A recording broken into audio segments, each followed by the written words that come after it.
Dr. Susan Glisson. Susan, thank you so much for being here. Susan is with the William Winter Institute for Racial Reconciliation. Governor Winter, who as many of you know is the governor of Mississippi, has been a leader throughout the South on the issue of racial reconciliation and has been a partner with us when I was a lieutenant governor and has been for the last couple of years.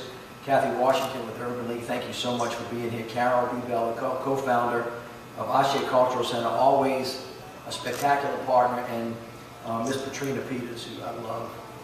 Thank you so much for being such a great leader on the work that we're doing with NOLA for Life and mothers who have suffered in ways that are in some instances very hard to even understand. So we thank you for that.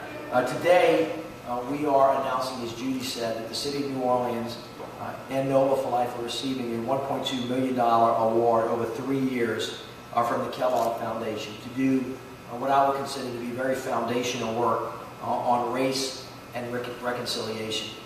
Everybody who has been part of this community for a long time knows that race is always and continues to be an issue. It permeates everything that we do. As I have said very clearly, that you can't go around it, you can't go over it, you've got to go through it. And going through it takes work, it takes openness, it takes discussion, and at the end of the day, it takes reconciliation. We have just celebrated the anniversary of Dr. King's speech. I mentioned to many of you that last year I had the opportunity actually to stand on the very spot where that speech was given before going to Birmingham shortly thereafter. And of course, we just all celebrated the ongoing celebration for Nelson Mandela. Their lives were basically a testament to reconciliation. Nelson Mandela probably embodied that physically more than any person in our life, and basically gave testament in what he did to you can reconcile with those who hurt you.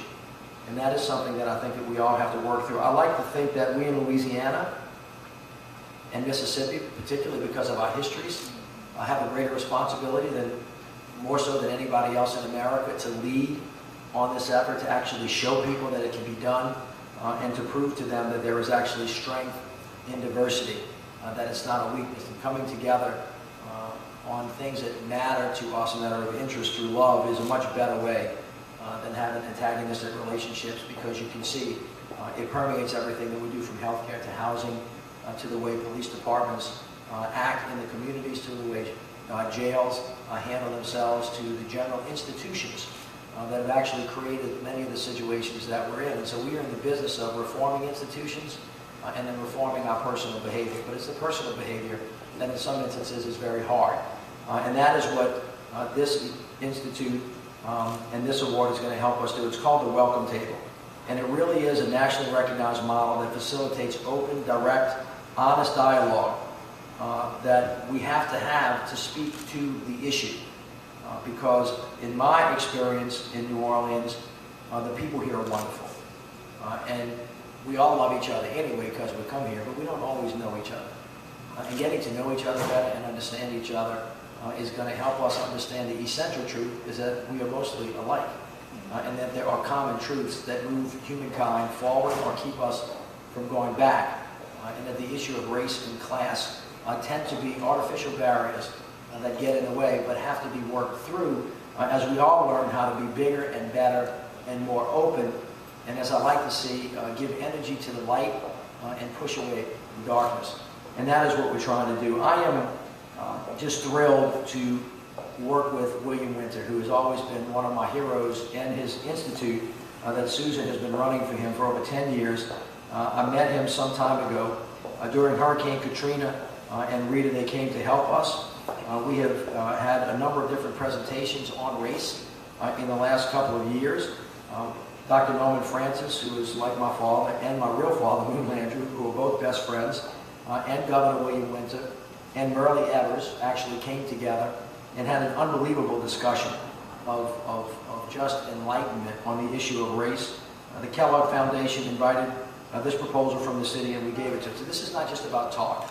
It is about action. You actually have to organize it, move it in the right direction, and then step into what it is that the dialogue requires you to give. We're going to work with facilitators. We're going to self-organize, self-regulate, and we're going to encourage the development of projects that support the pillars of NOLA for Life. Because at the end of the day, this is about making peace.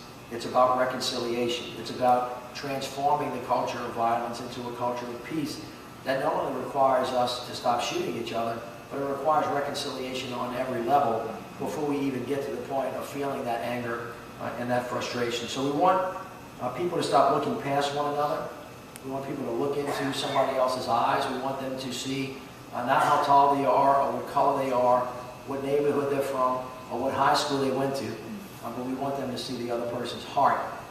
And we believe that when you do that, the hearts of the people of New Orleans will shine very, very brightly, really for the rest of America. And so as we join with our brothers and sisters, really across all of the Deep South, and we think about where we came from, where we're going, and how we're going to get there, the only answer is that the best way to get there is to get there together.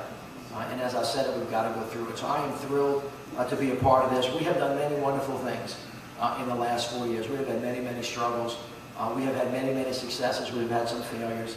But really, I count this initiative as really being one of the best and the ones that I am most excited about, because I think it has the greatest opportunity to completely and totally transform the way that America sees herself. And I'm happy to be a part of it, and very humbled that Susan, you and Kellogg has seen fit to work in New Orleans to actually help America see herself the way she always should have, as we move towards, as President Obama's reminded us, to that more perfect union that Dr. King envisioned. We know that we are a work in progress. All of us, our God's not finished with us yet, but he needs a little help along the way, and he needs us to do something. And this is the something that we're going to work on doing, and I think it's going to yield tremendous benefit. It's going to help people be better than they would have been if we tried to do it by ourselves. So God bless you all. Thank you very much.